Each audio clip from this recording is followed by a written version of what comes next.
workout. Today we have a circuit for you. There's 6 exercises. You will need a set of weights. Nothing is timed here. We're going to go for reps, 4 rounds through. All right, let's get right after it. So I'm using a set of 20s. I suggest trying to pick a set of weights that you can just keep throughout the whole time. Minimize your rest to get a really good pump and cardio effect out of this workout. So we're going to start with the deadlift into an upright row. So feet are about shoulder width apart here. Our weight is in our heels. Chest and shoulders stay rolled back. Palms are facing the legs. Okay? So we're going to take it down nice and slow, pushing that butt back, keeping the legs close to the legs, the hands close to the legs. And then as we get a flat back, we're going to stand straight up and row knee rest up to the chin, keeping the elbows out. Alright, so here's what it looks like. Down into your deadlift, nice and slow, coming up into an upright row. So we're going for 10 reps there, alright? Then we're going to hit bicep curls. So again, feet shoulder width apart, palms face forward, keeping those elbows locked against the sides. We're going to curl the wrist up towards the shoulder, back down. Up to the shoulder, back down.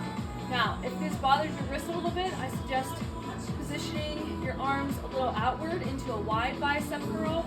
Sometimes that just helps the little bit of rotation you get on the wrist. All right? Then we're going 10 reps for that.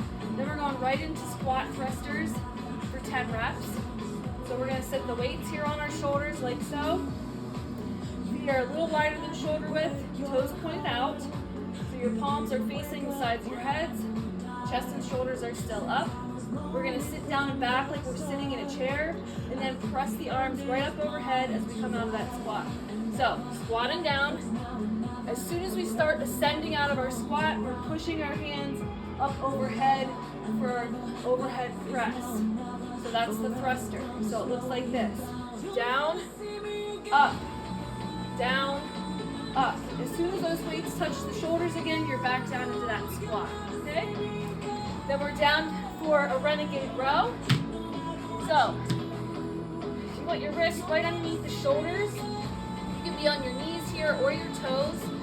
If you're on your knees, you're going to be leaning into your arms. Okay, we don't want to be right like this unless you absolutely have to. We want to make it a little bit challenging. So we're going to be in a plank on our toes. We want to make sure our butt's not up in the air. Tuck that pelvis under, flat back. We have 10 total, so 5 per side. So you're going to alternate rowing each arm up and to the side. So we don't want to get too much rotation here. We want to try to keep a flat back, minimal rotation. So I suggest positioning those feet a little farther apart. That's going to give you more center of gravity, okay, for you to have balance. All right. Then we're going to stand up. You only need 1 dumbbell now. So sit one to the side.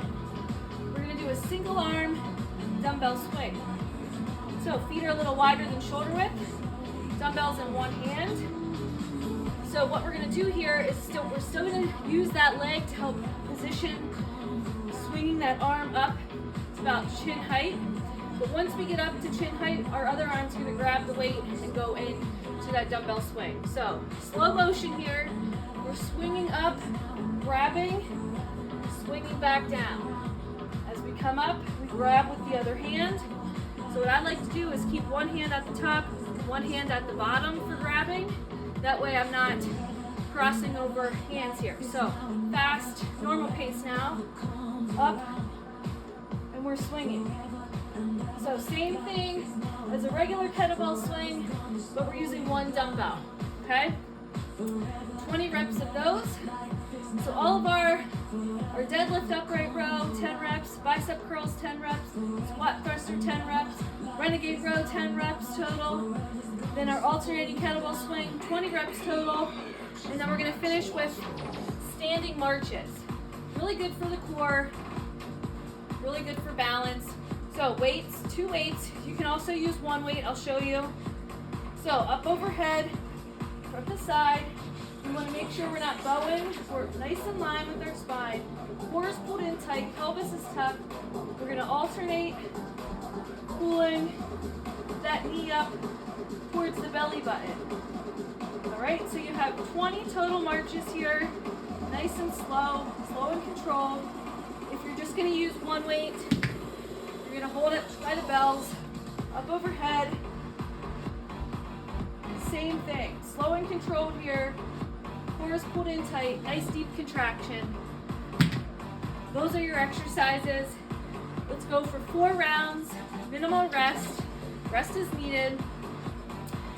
Look underneath in the post here for the reps and set ranges. As always, guys, have a great week. Get after this one. High five.